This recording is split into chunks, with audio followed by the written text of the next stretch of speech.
بسم اللہ الرحمن الرحیم۔ السلام علیکم پیارے دوستو۔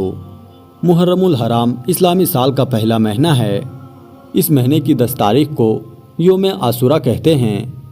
10 محرم یعنی یوم عاشورہ کو 3 کام جو ہمیں کرنا چاہیے، وہ 3 کام کون سے ہیں جو ہر ایک مسلمان کو کرنا ضروری ہے، اور 3 کام ایسے ہیں جو ہر مسلمان کو نہیں کرنا چاہیے۔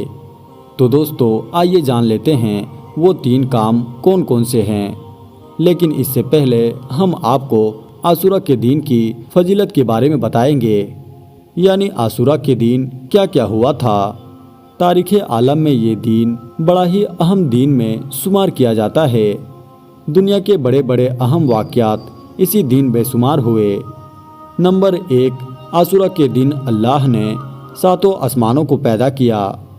نمبر 2، عاشورہ کے دن آسمان سے پہلی بارش، پہلی رحمت نازل ہوئی۔ نمبر 3، عاشورہ کے دن اللہ نے کرسی اور قلم کو پیدا کیا۔ نمبر 4، عاشورہ کے دن اللہ نے پہاڑوں اور سمندروں کو پیدا کیا۔ نمبر 5، عاشورہ کے دن حضرت آدم علیہ السلام کی توبہ قبول ہوئی۔ نمبر 6، عاشورہ کے دن حضرت نوح علیہ السلام کی کشتی کنارے لگی۔ نمبر 7، عاشورہ کے دن حضرت ابراہیم علیہ السلام کو خلیل اللہ کا لقب عطا کیا گیا۔ نمبر 8، عاشورہ کے دن حضرت ابراہیم علیہ السلام پر نار نمرود گلزار ہوئی۔ نمبر 9، عاشورہ کے دن حضرت یونس علیہ السلام مچھلی کے پیٹ سے نکلے۔ نمبر 10، عاشورہ کے دن حضرت سلیمان علیہ السلام کو بادشاہت ملی۔ نمبر 11، عاشورہ کے دن حضرت موسیٰ علیہ السلام جادوگروں پر غالب ہوئے۔ نمبر 12، عاشورہ کے دن حضرت موسیٰ علیہ السلام نے بنی اسرائیل کے لیے دریا میں راستہ بنایا۔ نمبر 13، عاشورہ کے دن ہی فرعون اور اس کا پورا لشکر ڈوبا۔ نمبر 14، عاشورہ کے دن حضرت ابراہیم علیہ السلام، حضرت عیسیٰ علیہ السلام اور حضرت موسیٰ علیہ السلام پیدا ہوئے۔ نمبر 15، عاشورہ کے دن حضرت عیسیٰ علیہ السلام کو کنویں سے نکالا گیا۔ نمبر 16، عاشورہ کے دن حضرت یونس علیہ السلام قید سے نکلے۔ نمبر 17، عاشورہ کے دن حضرت یعقوب علیہ السلام کی آنکھوں کی روشنی واپس آئی۔ نمبر 18، عاشورہ کے دن حضرت یعقوب علیہ السلام کی اپنے بیٹے سے ایک عرصے بعد ملاقات ہوئی۔ نمبر 19، عاشورہ کے دن حضرت ایوب علیہ السلام کو بیماریوں سے شفا ملی۔ نمبر 20، عاشورہ کے دن حضرت ادریس علیہ السلام کو جنت کی طرف اٹھایا گیا۔ نمبر 21، عاشورہ کے دن حضرت عیسیٰ علیہ السلام کو آسمان کی طرف اٹھایا گیا۔ نمبر 22، عاشورہ کے دن اصحاب کہف کٹوارے بدلتے ہیں۔ عاشورہ کے دن ہی ہم سب کے پیارے اور ہمارے آقا حضور صلی اللہ تعالیٰ علیہ وسلم کے لاڈلے نواسے حضرت امام حسین رضی اللہ تعالیٰ عنہ شہید ہوئے۔ تو دوستو آئیے اب جان لیتے ہیں 10 محرم یعنی یوم عاشورہ کو 3 کام جو ہمیں کرنا چاہیے، وہ 3 کام کون کون سے ہیں۔ تو دوستو آئیے جان لیتے ہیں وہ 3 کام کون کون سے ہیں۔ نمبر 1، روزہ رکھنا۔ 10 محرم کو روزہ رکھنے کی بہت زیادہ فضیلت احادیث مبارک میں آئی ہوئی ہے۔ پیارے دوستو 10 محرم کی روزے کی برکت سے اللہ تبارک و تعالی ہمارے 1 سال کی صغیرہ گناہ معاف کر دیتا ہے۔ پیارے نبی صلی اللہ تعالیٰ علیہ وسلم نے اس روزے کو رکھنے کی تلقین فرمائی ہے۔ ہمارے نبی صلی اللہ تعالیٰ علیہ وسلم خود 10 محرم کو روزہ رکھا کرتے تھے۔ 10 محرم کے روزے کے ساتھ ساتھ ہم یا تو 9 ملا دیں یا تو 11 ملا دیں۔ پیارے دوستو پہلا جو ہمیں کام کرنا ہے وہ 10 محرم کے دن روزہ رکھنا ہے۔ نمبر 2، اللہ تعالیٰ سے دعا کرنی ہے۔ پہلے روزہ تو دعا مومن کا ہتھیار ہے۔ پیارے دوستو اگر دیکھا جائے تو 10 محرم کے دن اللہ تبارک و تعالیٰ نے ایک قوم کی دعا قبول فرمائی تھی۔ اللہ تبارک و تعالیٰ نے حضرت آدم علیہ السلام کی توبہ قبول فرمائی۔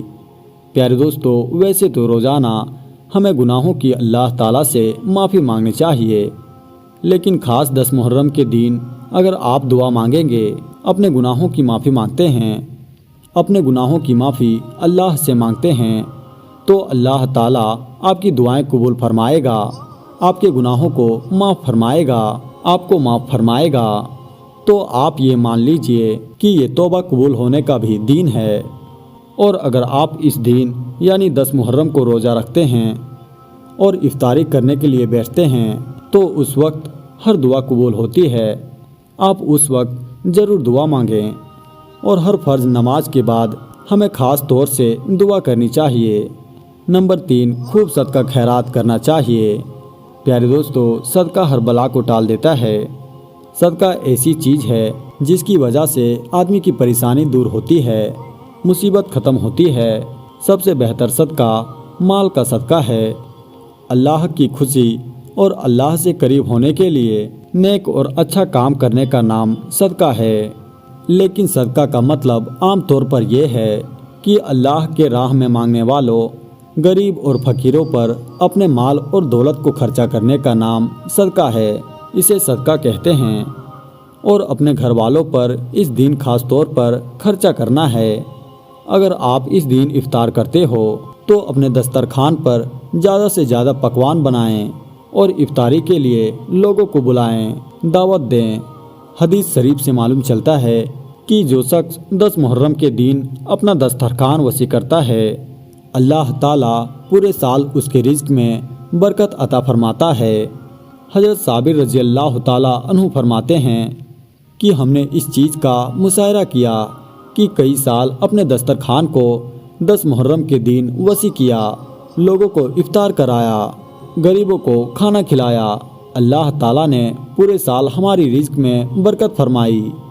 پیارے دوستو، یہ 3 کام ہیں جو 10 محرم کے دن ضرور کرنا چاہیے۔ دوستو، آئیے ہم آپ کو بتاتے ہیں 3 کام کون سے ہیں جو 10 محرم کے دن نہیں کرنا چاہیے۔ نمبر 1، نماز نہیں چھوڑنی چاہیے۔ نماز تو ہر حال میں فرض ہے، تو نماز کسی بھی حالت میں معاف نہیں ہے، تو نماز کو کبھی چھوڑنا نہیں چاہیے۔ نمبر 2، شریعت کے خلاف کوئی کام نہیں کرنا چاہیے۔ بہت سے لوگ ڈھول بجاتے ہیں، ڈی جے میں گانا بجاتے ہیں، تو یہ ساری چیزیں حرام ہیں۔ اس کا اور اسلام کا دور دور تک کوئی تعلق نہیں ہے، تو شریعت کے خلاف کوئی بھی کام نہیں کرنا چاہیے۔ یہ 10 محرم کا دن بہت ہی برکت اور فضیلت والا ہے۔ نمبر 3، کھانا برباد نہیں کرنا ہے۔ بہت سے لوگ محرم کے دن لنگر لگاتے ہیں، کھانا بناتے ہیں تاکہ لوگوں کو کھلا سکے، ثواب حاصل کر سکے، اللہ کو راضی کر سکے، تو ٹھیک بات ہے، لیکن کھانے کی برباد نہ کریں، رزق کی بے حرمتی نہ کریں۔ پیارے دوستو، یہ تھے وہ 3 کام جو 10 محرم کو نہیں کرنا چاہیے۔ 10 محرم کو دعا قبول ہونا اور دعاؤں اور خطاؤں کا معاف ہونا ثابت ہے، کیونکہ اس دن بڑے بڑے نبیوں کی دعا اور توبہ قبول ہوئی تھی۔ اس دن حضرت موسیٰ علیہ السلام کی دعا قبول ہوئی تھی، جس کے احترام میں نبی نے عاشورہ کا روزہ رکھا تھا۔ یوم عاشورہ کو حضرت آدم علیہ السلام کی توبہ قبول ہوئی تھی۔ 10 محرم کا وہی دن تھا جس دن نبی صلی اللہ تعالیٰ علیہ وسلم نے نبوت کا اعلان کیا تھا۔ اسی دن ابراہیم علیہ السلام آتش نمرود سے باہر نکلے تھے۔ عاشورہ کے دن ہی ہمارے نبی کے نواسے اور شیر خدا کے بیٹے امام حسین نے اسلام کی خاطر شہادت پائی تھی۔ 10 محرم کا دن ہی قیامت آئے گی۔ اس دن کو غم کا دن بھی کہا جاتا ہے، کیونکہ اس دن ہمارے نبی کے نواسے امام حسین نے کربلا کے میدان میں شہادت پائی تھی۔ اس بابرکت دن کی فضیلت کئی زیادہ ہے جسے ہم بیان نہیں کر سکتے۔ تو دوستو، آئیے ہم ان فضیلتوں کو اور تفصیل سے جاننے کی کوشش کرتے ہیں۔ دعائیں تو قبول ہوگی ہی۔ 10 محرم کا دن بہت ہی فضیلت والا ہوتا ہے، اور اس دن سب سے بڑی فضیلت ہے دعا کا قبول ہونا ہے۔ 10 محرم کا ہی وہ دن ہے جس دن کئی نبیوں کی دعائیں قبول ہوئی تھی۔ اس لیے آپ بھی رحمت اور فضیلت والے دن کو اللہ سے خوب رو رو کر دعائیں مانگیں، توبہ قبول ہوگی۔ گناہ تو ہر سب کرتے ہیں، لیکن جو شخص گناہ سے توبہ کرتا ہے اللہ کو وہ سب سے زیادہ پسند ہوتا ہے۔ 10 محرم کا وہی دن تھا جس دن آدم علیہ السلام کی توبہ قبول ہوئی تھی۔ اس لیے آپ بھی 10 محرم کا دن اللہ سے اپنی تمام گناہوں کے لیے معافی مانگیں اور ہر گناہوں سے توبہ کریں، روزی میں برکت ہوگی۔